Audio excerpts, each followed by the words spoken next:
Dok, Ah, lagi ngapain tuh, Dok? biasa lagi kontrol liquid. Gimana sih? Dok, mau nanya lagi, Dok. Aduh, nanya apa sih? Sebenarnya dampak-dampak kuil berkerak tuh kayak gimana sih, Dok? Nih, Kalau saya diemin, saya 2 minggu, 3 minggu, kayak gitu gimana sih, Dok? no. Jangan didiemin. Karena ini akan tidak nyaman sekali kalau nge-vape dengan banyak kerak di coil. Jangan. Bahaya. Jadi ya, dokter kasih tahu ini, apa sih dampak atau efek ketika coil itu banyak keraknya? Harus diketahui ya. Yang pertama, itu otomatis terjadi penurunan rasa. Jadi rasa itu akan menurun. Kenapa? Karena aliran liquid ke coil itu akan terhalang. Itu akan tidak optimal penyerapannya. Karena apa? Karena kerak itu yang akan menyumbat. Jadi untuk rasa tidak akan menjadi optimal. Dan yang kedua itu penurunan performa. Jadi tingkat efisiensi baterai itu jelas menurun ketika banyak kerak yang tertumpuk pada coil. Dan juga pastinya ini akan menyebabkan tingkat produksi uap itu akan menurun secara drastis. Jadi kurang enak gitu ya kan kalau uapnya kurang. Benar tidak? Benar sih, Dok. Iya. Dan yang ketiga itu risiko terkena dry heat. Tahu dry heat nggak? Apa? Jadi proses penyerapan liquid ke dalam coil itu terhalang karena kerak. Betul? Betul. Nah, oleh karena itu akan terjadi di mana kapas itu akan lebih cepat kering situasinya. Otomatis akan muncul rasa sensasi terbakar dan juga tentunya tidak enak untuk tenggorokan. Iya, jangan sampai. Pantesan. Nah, dan juga faktor yang terakhir tentunya kalau coil banyak kerak, sudah otomatis umur coil itu menjadi lebih pendek. Karena kerak ini cukup mengganggu segala hal yang kita lakukan saat vaping. Sudah otomatis akan terus-menerus kita jadi ganti coil. Dan tentunya itu menjadi hal yang boros juga. Benar tidak? Ya, benar-benar. Iya, makanya harus diperhatikan, harus dirawat, jangan kayak begini. Ini ganti kapas sama koilnya, Kak. Oh iya, makasih, Kak ya. Wih, mantap nih. Kapas sama kuil udah baru semua, Dok. Lihat nih kapas sama kuilku, Dok. Wih. Udah cakep kan? Iya, bersih nih. Udah nggak berkerak lagi kan? Betul. Mantap. Ini yang seharusnya dilakukan.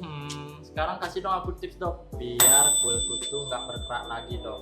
Biar enak gitu loh nge-vape-nya, Dok. Kamu ini cerewet sekali ya. Tapi ya udahlah, dokter akan kasih tahu informasi supaya kalian itu benar-benar bisa menjaga dan merawat vape kalian dan juga coil kalian. Jadi langkah-langkah taktis dalam rangka mencegah atau meminimalisir proses terjadinya kerak pada coil itu ada beberapa hal. Yang pertama, perhatikan liquid. Dalam memilih liquid itu harus memperhatikan jumlah atau kadar pemanis dan juga VG yang terkandung dalam liquid. Kalau bisa, hindari menggunakan liquid dengan pemanis atau VG yang terlalu tinggi. Itu yang pertama. Yang kedua, kontrol intensitas. Jadi, hindari nge-vape secara terus-menerus tanpa memberikan waktu pada vape itu untuk diam. Mengapa? Karena dengan memberikan waktu kepada coil dan juga kapas untuk menyerap liquid secara optimal, itu tentunya akan membuat rasa menjadi enak, menjadi lebih nendang, dan juga untuk coil sendiri itu akan terminimalisir kerak yang akan terendap di dalam coilnya. Dan juga yang ketiga yang paling penting adalah menjaga kebersihan.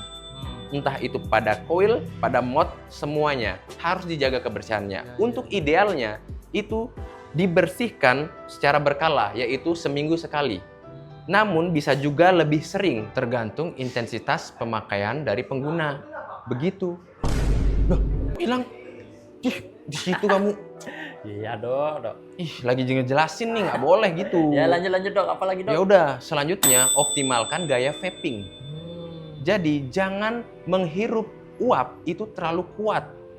Jadi berikan jeda di setiap tarikan. Itu yang paling penting juga.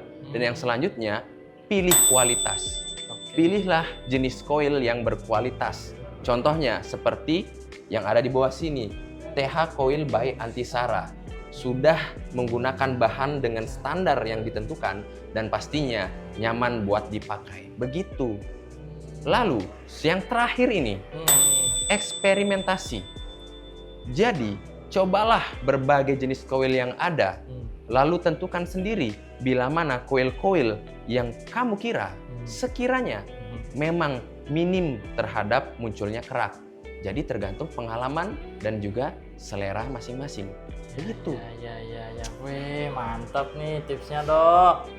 Wih, jadi sekarang aku tinggal benerin aja.